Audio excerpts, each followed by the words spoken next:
it is a system that they put in place. They're putting a stigma on the fathers, the black fathers, and at the same time, where you're saying, because I am not a person who judges other people or entities, whatever they may be, but they have mastered the craft of putting the distractions out there for as it relates to time and the different months. They give us 1 month early, and then when there's this whole cosmic thing going on, they have a distraction after a distraction. It's like basically today is this big thing, right?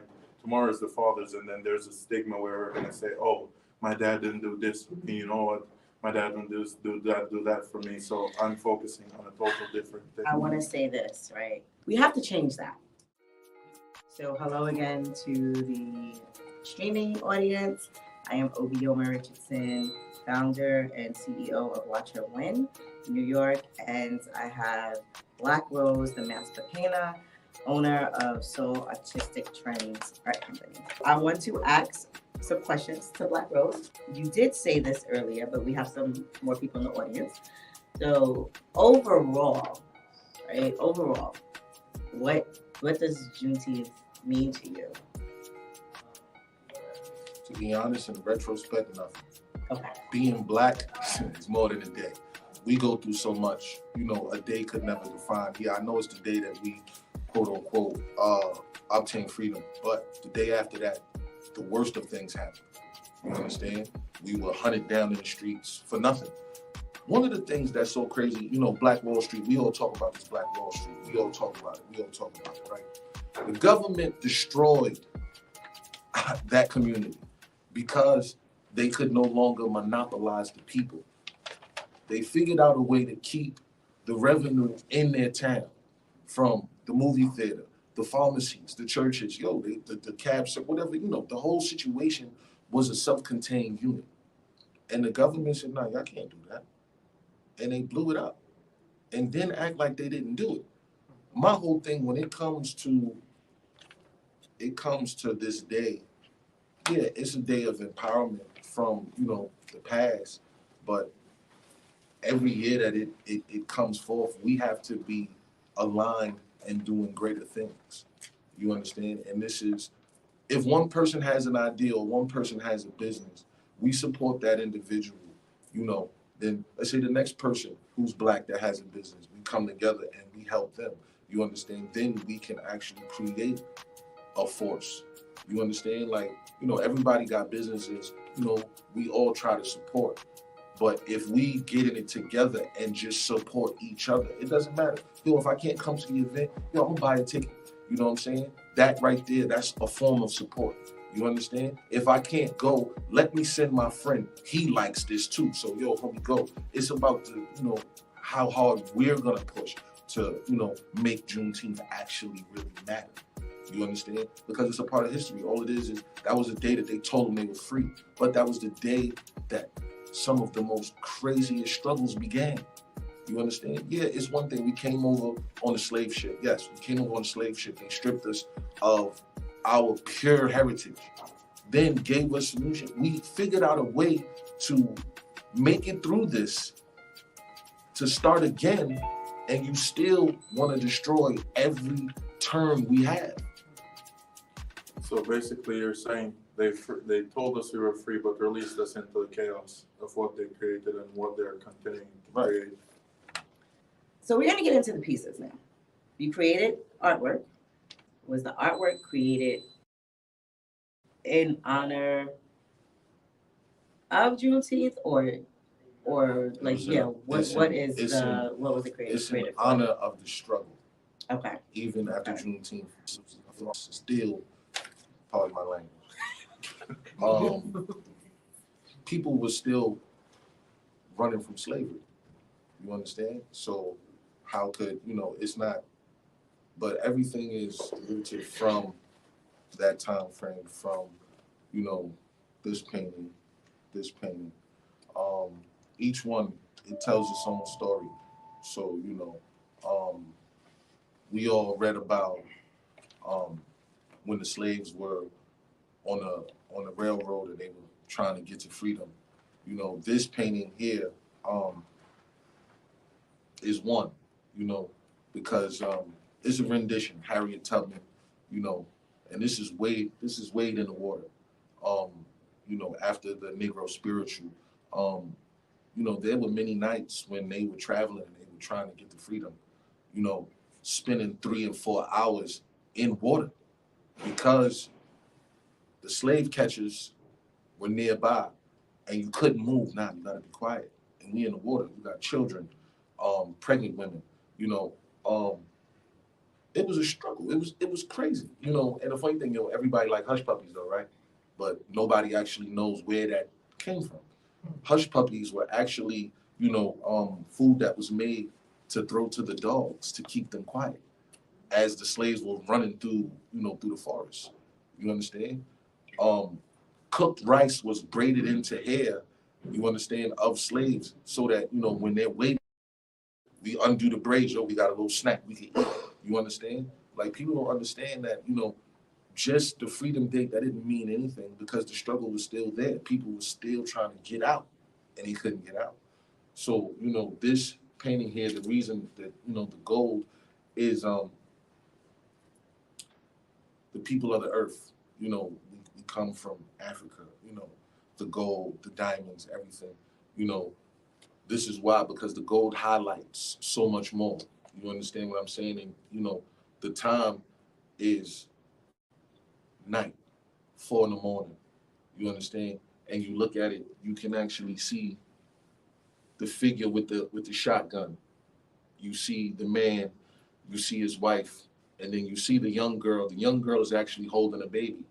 You understand? That's a whole family trying to get to freedom. A whole family. You understand what I'm saying? And we tend to forget how hard we used to work together. You understand? Now everybody's working for themselves. And then everybody's working against the next person of color. You understand? Instead of us coming together with the ideas, we can actually be more efficient. You know, this painting behind me right here.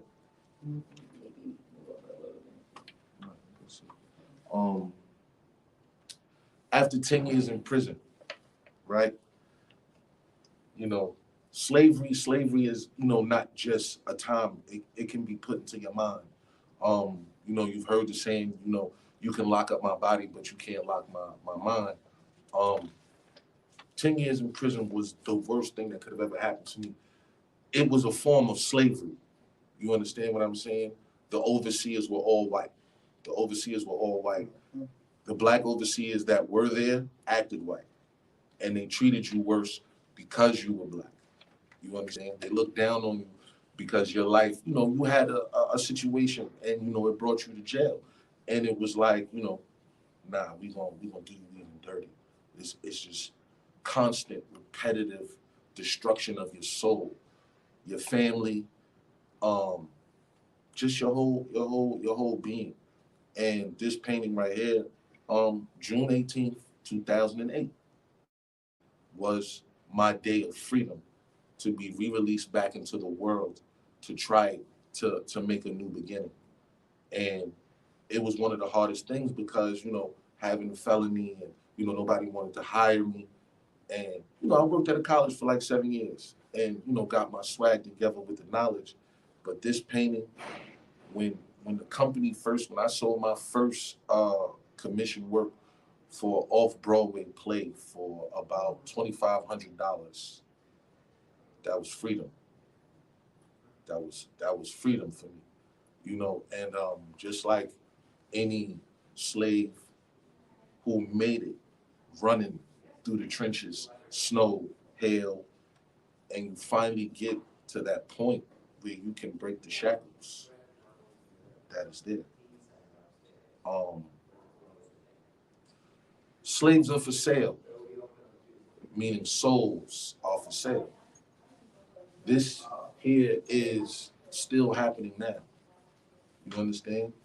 Everybody has a price on their head when it comes to black people. We have been fooled. We have been fooled. You understand? people, the powers that be have made us dislike ourselves. You understand? They still parade us because we allow it. And it's like, this situation right here, they showed off a slave like he was a new car. You understand? He's a strong buck. He's masculine.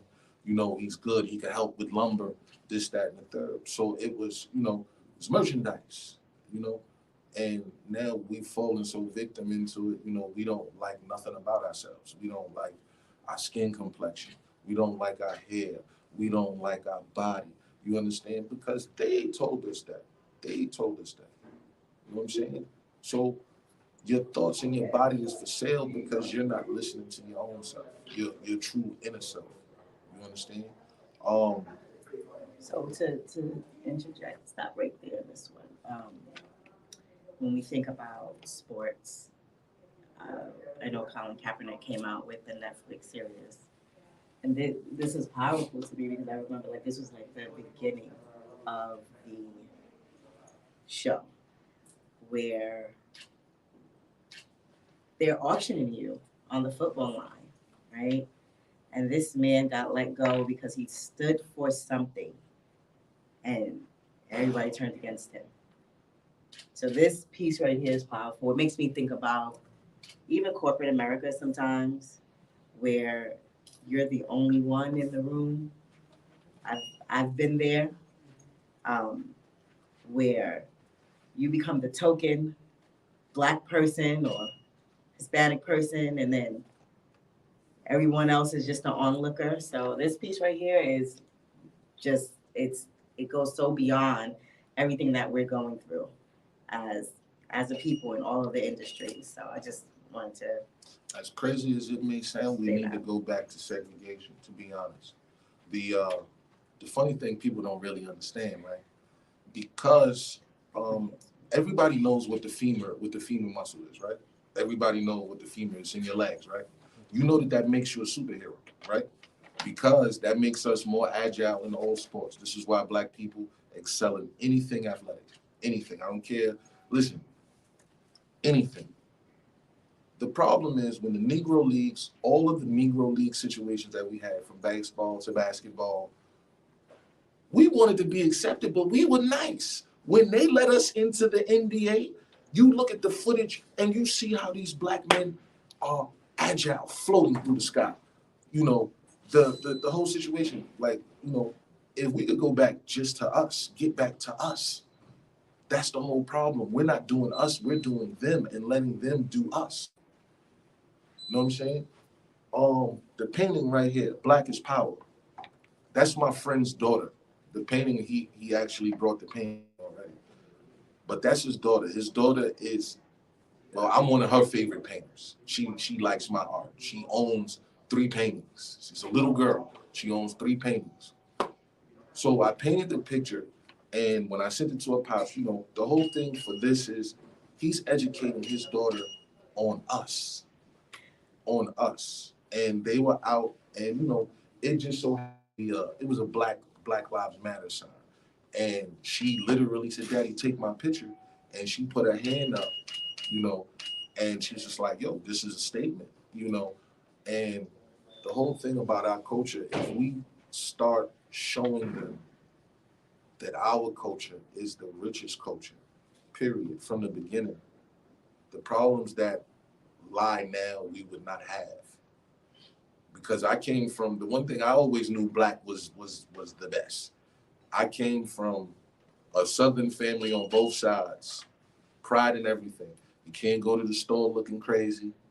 You understand? Make sure you got on clean underwear before you leave this house. I don't care if you just go into the store. Something can happen and you laid up in the hospital bed and you dirty. That's not gonna work.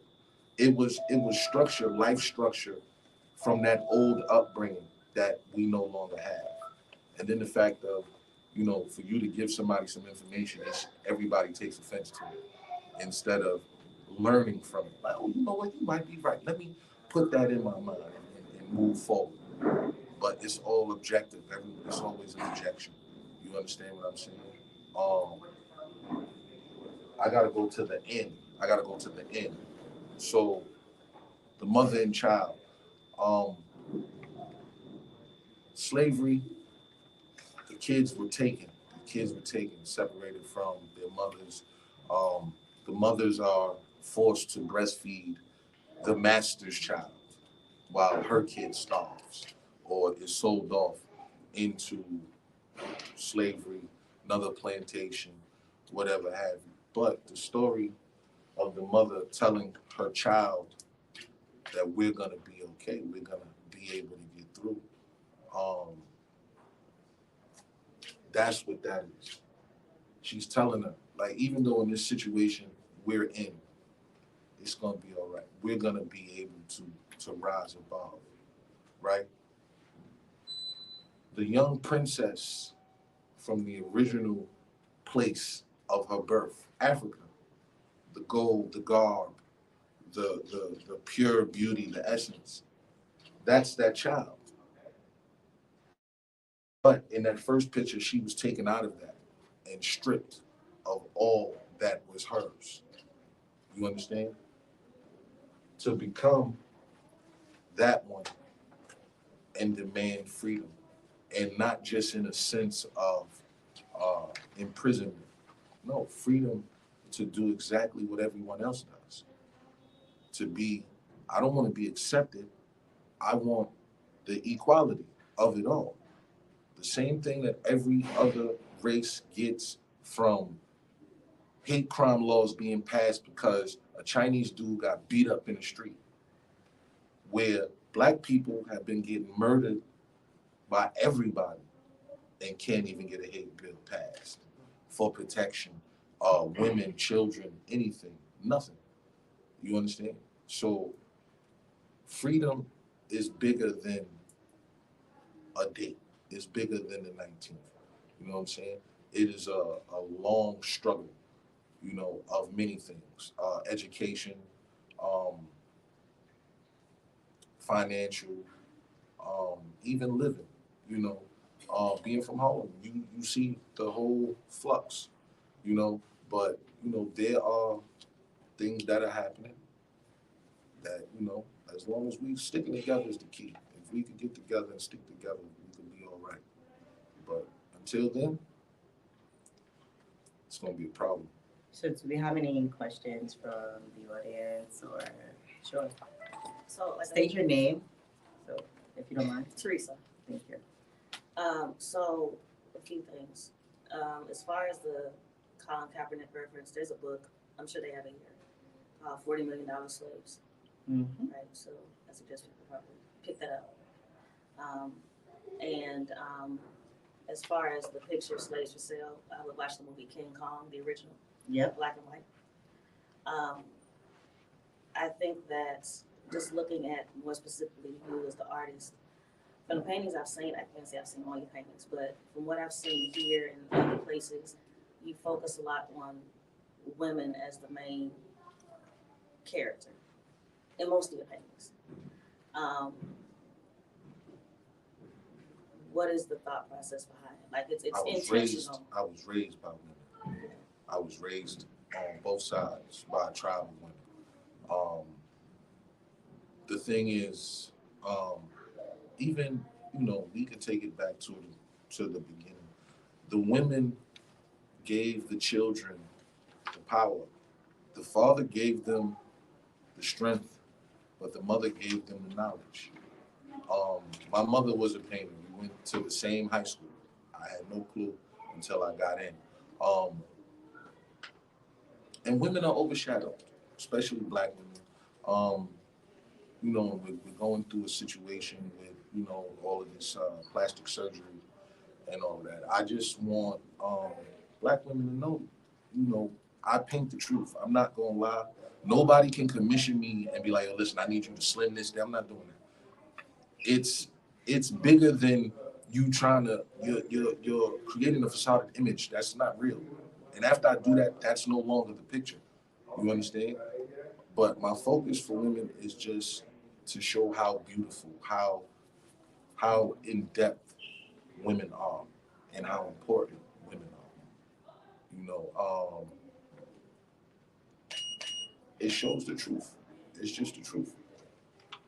And, you know, Black women aren't really being immortalized as they should.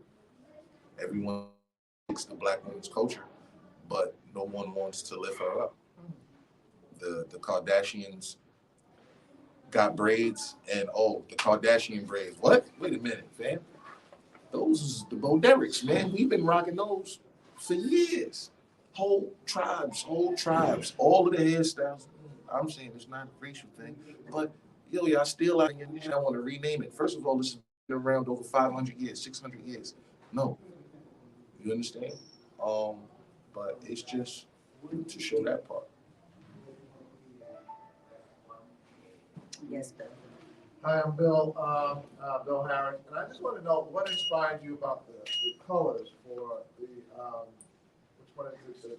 Both of those, I mean, really the colors are very telling, so in my opinion, but I would like to know what inspired. The funny thing, all right, so I was in a jail called Riverview Correctional Facility, which is about 10 minutes from Canada.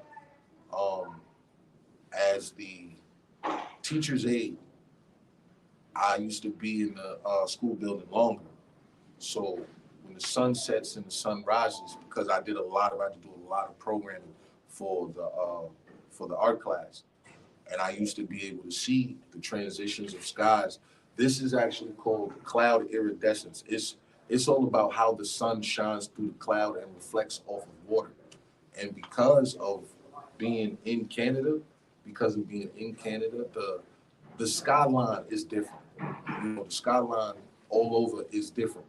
But up there, a lot of mornings you would see something like this, you know, or like that at nighttime, just because of the area.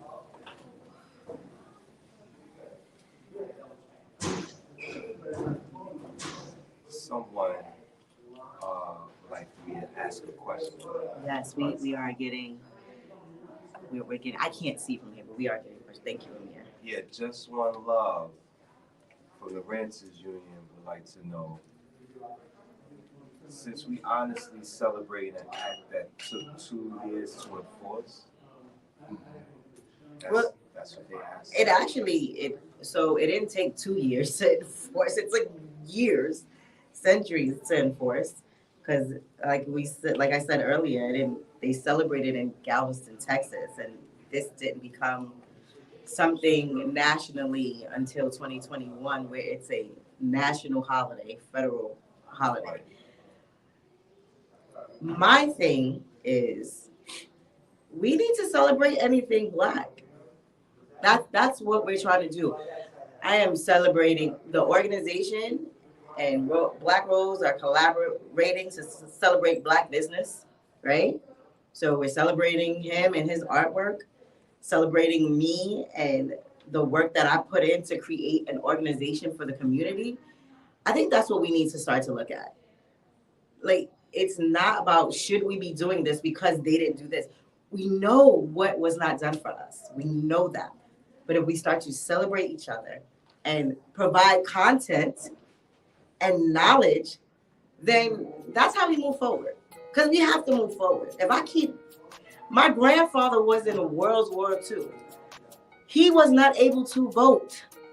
If I stay stuck on that, would I have been able to do all of this? No. So how are we moving forward? I think that's the best answer that I can provide the person who asked this question is, how can we move forward?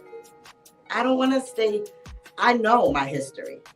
If I didn't know my history, I wouldn't be here right now. If I didn't know my history, I wouldn't be able to create businesses. I wouldn't have gone to school. I wouldn't have did what I did. I can't speak for anybody else, but I know what my grandparents went through because I sat down and talked to them. My grandfather came from Puerto Rico with nothing, walked to Harlem and had holes in his shoes by the time he got there, worked his way up, provided for his family. But now, what I have, what they fought for, I'm moving forward. We don't want to outshine goodness. And I think that we are still accustomed as Black people and brown people to just harp on our trauma and our pain instead of saying, I've gone through this trauma. I have gone through this pain. I cried before I got here. But what is that piece of light that I can speak about today? There has to be a point, at some point in our lives, where we have to start to change the trajectory. So that's how I can answer that. One second. The true factor of this young man right here, he's the only young man that's sitting with adults. We tend to forget you gotta expose the child to what you want them to grow from. You understand? Him being able to sit here through a discussion about Black people and how we were treated and affected then and now. You have to open up his mind and pour water onto his mind to grow and actually be able to make the change. The change might not take place in our time, it might actually happen in his. But we have to arm him with what he needs. It's not about being stuck on all the what we didn't get, this, that. Nah. Show them how to get it.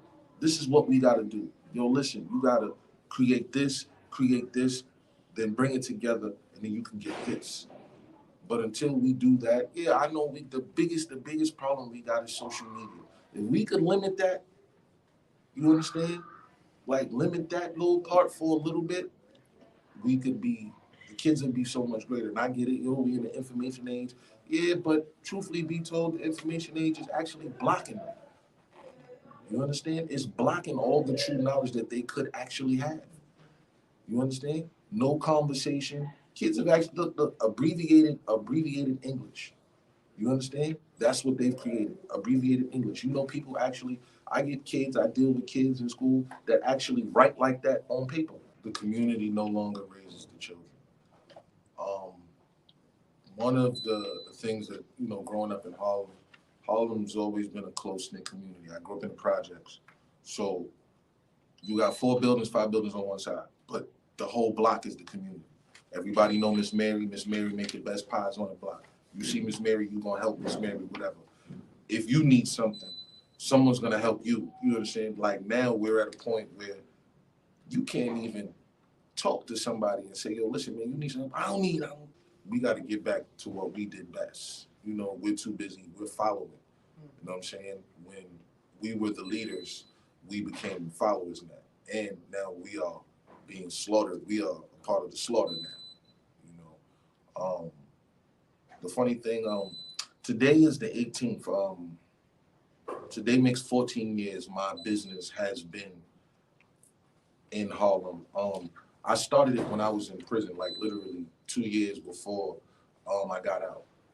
The reason being is that Black people fell out of the art culture. When I was a kid, my grandmas, they had guests come over or whatever. We had like this old painting. I don't know who made it, but it was an old painting, and it cost a couple dollars. Whenever them people came to crib, the first thing my grandmother would do, listen, look at this painting that we got here. It's been in our family for a few years or whatever. But in prison, because of the disconnect, because of distance, people turning their back on individuals that get arrested, whatever. People want to send their people things. It's a birthday, somebody died, and it was more so just to help do that. And in Harlem, there's no more art, period. They're not feeding the artistic mind that we have. So I've been trying to, bring that, free classes for the kids, art in the park, any individuals that want to put something together, because we got it. Complaining about it ain't gonna really do nothing. So you gotta kind of put in the work.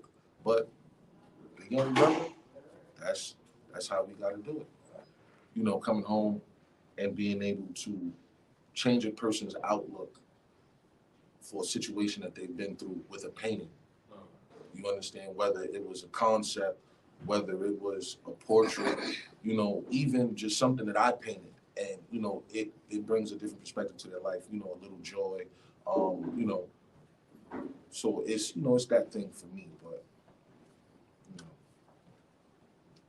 Sure. Bill, you have a question?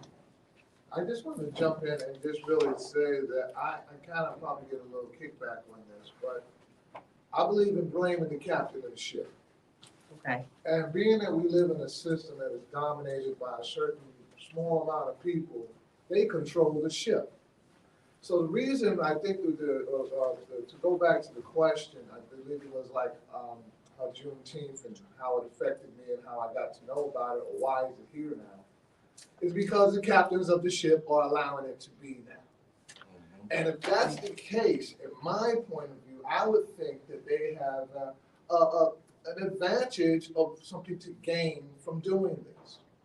And what I mean by that, my mentor has said to us that we always, non-white people, especially black people in America, they get so happy over the littlest of things that are given to them, versus saying, this is just symbolic of something else, to just keep us to be a little happy. And we're always ready to explode and jump up and down for something that really, if I look at my grandchildren, what is it going to mean for them? And so I look at this day as, yes, we need it, but at the same time, I'm looking at the powers that be that are trying to manipulate the system to keep the system going. Right. And for you know, as we stated before, you know, the crowd started gathering, to me, it's not about celebrating by going to a party or a bar. These are the type of conversations we need to have with each other. We need to understand what people in the community have gone through, you know, as Black Rose stated, you know, he's been through something and he created something, and this is the outcome. And giving back. You know, I've created this organization to collaborate on many different levels with many different people. This is why this conversation is important. And this is how we come together collectively as a community to see what we need to do for each other. So I totally agree with you. Yeah, we have to bridge those gaps. Somebody else has something? Yeah. So I think that's great. Like I've had the privilege of being in situations with adults growing up, being artists and writers. But I know that's not everybody's situation, right? So I think that when discussing the moving forward, it's important to have empathy, because everybody's situation is not the same, right? So everybody's not, you have to meet people where they are. So you might be moving forward from here. Somebody else might be trying to move forward from here. Somebody else might try to figure out how to move. So I think that we have to be sort of sensitive and aware of each other and the fact that everybody's not coming from the same place. Because then you're going to create structures within the structure again. And then you have a gap again. The word heart kind of hits me a little bit different, because I feel like there's real trauma here. And we have to, in the midst of helping people with resources, realize that there are also some institutional barriers to people actually receiving the resources you have. There are a lot. Today is the first day of early voting, and nobody knows that. Exactly. Okay, there's 2 primaries this year. People don't know that. We don't need to have 2 primaries, right? In Missouri, where I'm from, they're trying to eliminate the primary altogether. It seems illegal, but it's not, right? So I think that as Black people who have had the opportunity and the privileges that maybe our brothers and sisters have not had, we need to not dismiss people who've had different opportunities. We need to be more inclusive, because, you know, I don't necessarily believe in the talented 10, right? I love W.B. Du Bois, but, you know, the talented 10 are Booker T. No, W.B. Du Bois, right? The talented 10 only works if the 10 that you give talent to reach back. And that's exactly what's happening. And so we have to be cognizant of that. One more thing. I think that I'm a talker. Let me just say this one thing. I have a problem with the term people of color. I think we need to be cognizant of the phrase people of color, because that in and of itself eliminates and dismisses and almost makes it seem politically incorrect to say Black and to put a capital B on it, right? Some people are just Black, right? Everybody who's brown does not have a Black experience, and vice versa. Everybody who's Asian does not have a brown experience. So I think that it is something we need to get used to being okay with distinguishing ourselves. I agree with that. That's it. Go ahead, Lauren. No, I agree. I was saying like I'm a Booker T girl because Yes, that was the MLK and Malcolm beef of that time. Like the different thought patterns. Mhm. But Booker T actually said something. He said, above education, above politics, and even above religion comes economic independence and talking about our community. So that's why I can And ride that's with why that. they killed Martin Luther King. Exactly. For that last speech. It wasn't it I have a dream. It was where he Absolutely. talked about where that money for the land. Where's the land? Let us Absolutely. have our own. Absolutely. And that's the whole thing. Absolutely. People don't even understand. Black people get bread. They get money. All right, I'm moving. I'm going to get the gated house. I'm not coming back over here. Mhm. The whole problem with that, like, yo, man, you grew up here. You come through Hollywood. You want to eat at the restaurant. You want to drink. I'm from Harlem. No, but you ain't do nothing. You didn't do nothing. You got the bread and you left. You didn't come back and try to bring up nobody. You understand? And that's the problem I got with a lot of our, black Celebrities. They talk that time. I'm like, man, listen, bro, you wasn't at the school with me. I was at the school doing peer mentorship. And I don't got no money. I wasn't getting paid for it. Where were you at? You got the bread.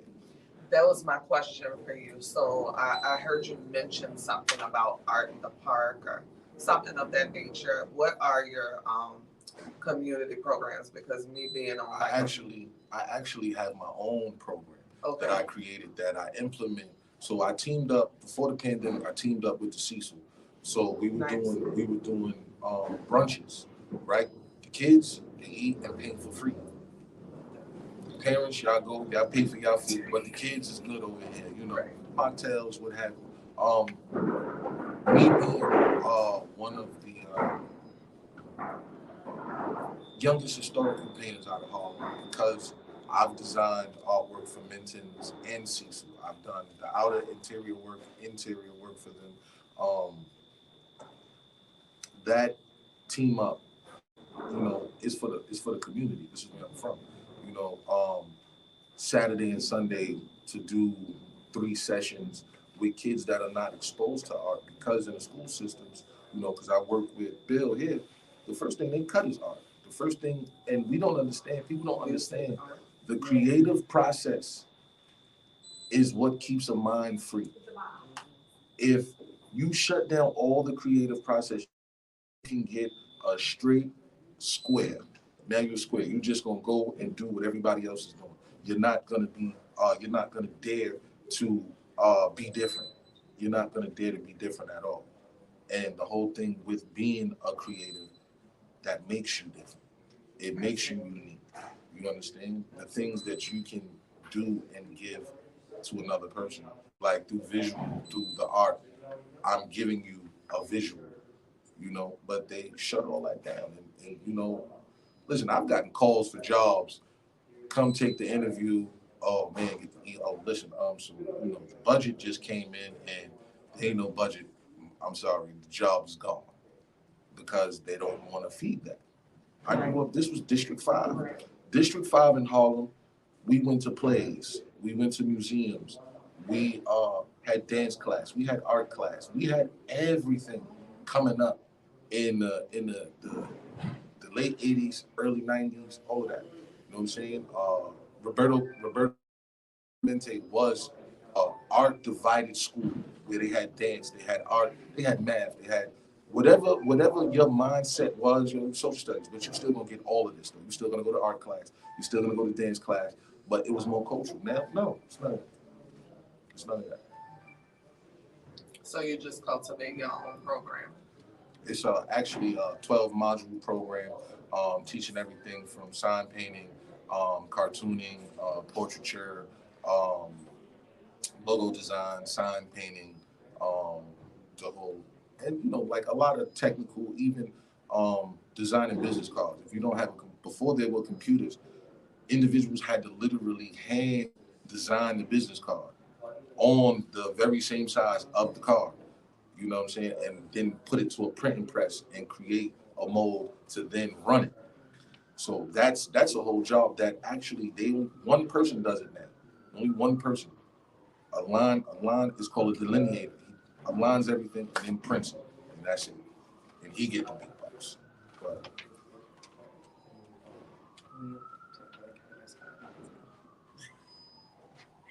So you was about to mention the gatherers part.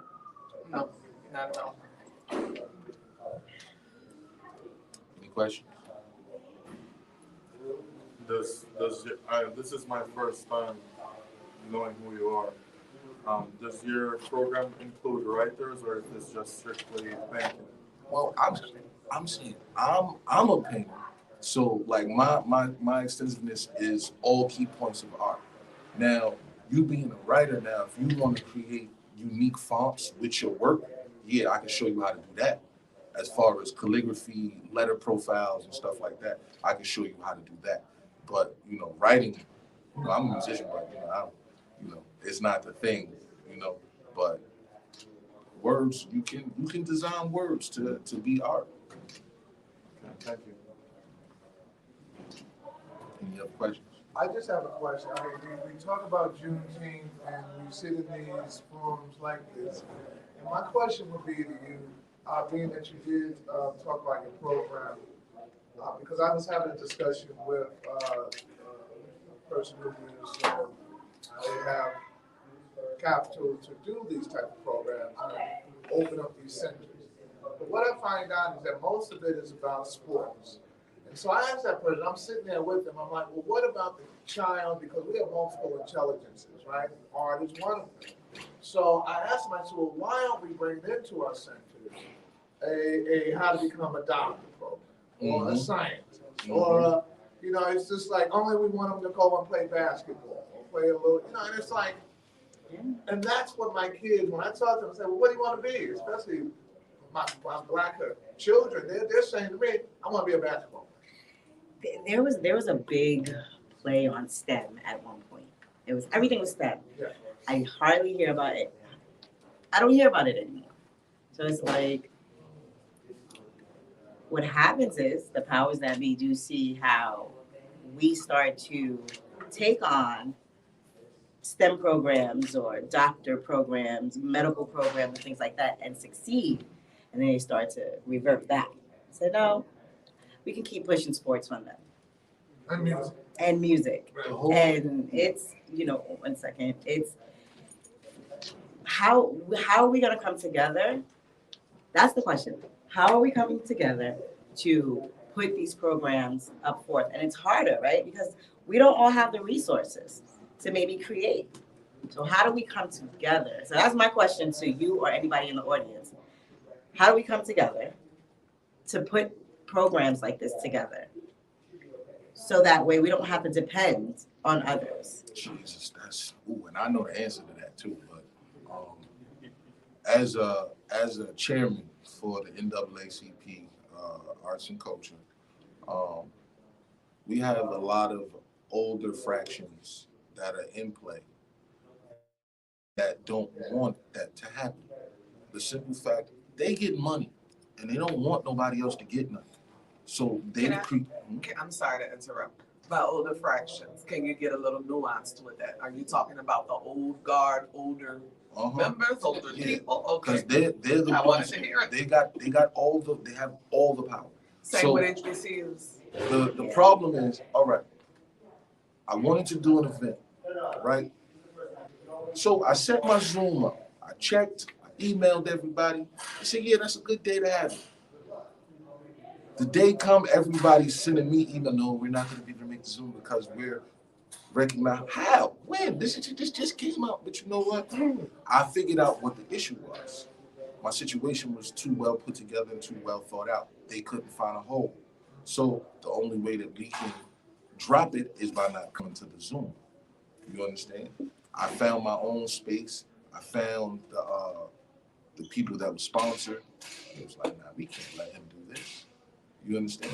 Because they control everything. Just like with all the festivals that are happening right now, the old fractions set forth how they would go, everything, the budget. Oh, listen, we're not going over budget. We're just going to have just enough, and then we're going to pocket the rest of that for what we want. You know what I'm saying? And they're going to pocket it for what they want. But now, the whole thing is You gotta start it and find your own community to support it. The funny thing, the political situation is whack because all of them it's money for them. Everything is money. Everything is money. You I know? think that goes back to the question where us not depending on the powers that be. How are we gonna come together? How are one second? How are we gonna come together and do this? I have my corporate job. I put my resources into organizations so I can do this. There's no politics in this. This is me. This is us collaborating, right? And the photographer is Black. I'm gonna emphasize on Black because being in corporate, I do say people of color and brown a lot. Black, production is Black, the audience is Black. How are we going to come together? So that just goes back. I'm not depending on. I don't have any grants. I have no government grants doing this. This is donations. If you donated $1, thank you very much. Okay. This is my resources. This is people saying, what you need, Obi, I got you. Right? And then this is the collaborations that we do with each other to give each other the spotlight and the exposure. So how are we? That's what I want from the audience. I need one or two people from the audience to say. Oh, he said 5 minutes. I need one or two people for the audience to say, give me an idea how we're gonna get together, so how we can bring back programs for our community. Yes. Yeah, I just want to thank Watch Her Win and Soul Autistic Trends for doing this. This young man that you referred to is my nephew, and I'm glad that he's in the room. With respect to a comment that was made earlier about STEM and where those programs, I happen to work for a developer that's located in West Harlem, and life sciences is a part of my title with regards to my job. So there are a lot of organizations based here in Harlem and West Harlem focusing on STEM and kids. I went to an event earlier from one called BioBus. They drive a bus around Harlem and give mobile science classes to young kids. We have Kids that puts together science projects for kids. So if there's anybody in the room that wants to connect their organization with these organizations with respect to young kids, Black Rose is a very close friend of mine, almost family, and I'll be more than happy to make those connections. I'll talk to you as soon as we're done. I think, just what you said, Black Rose, about just, you start in your community, tribe will always find tribe. Just like you said, your community is gonna come to you, for instance, like the whole Black-owned business discussion that, I found myself getting into it with people, all the side comments and all of the negative connotations. I'm like, all right, that's your point of view. You stay over there with that. When you're ready to join this train, hop on it. From my nails to my hairdresser to my laundry is Black for me. You know what I'm saying? I found that tribe because I made a conscious decision to say I am easing into quickly supporting Black. For starting our own things, like O said, ain't no grants are few and far in between. It's rough. We can't sit down and just wool is me. We have to come together, and we can't always think about who's not coming to meet us, because guess what? Like you just said, there are a lot of STEM programs. There's a lot out here. Because we haven't come across it doesn't mean it doesn't exist. It exists, like all these Black on Black crime, which that's not a real thing, but all these people who have issues with people who don't say anything when we kill our own, like there are plenty of organizations. I saw one today in Brooklyn that was doing that thing in the community. There are plenty of organizations and plenty of people out there that are doing the same things that you want to do. You just have to put forth the effort to meet them, come together and start. You can't sit back and say, oh, well, they ain't got this. Nope, there is. There's a tribe waiting for you. You just got to find it. And so we just have to do that coming together aspect. And we have to make it happen for ourselves, and then it'll grow. It'll be real quick. It'll be real quick.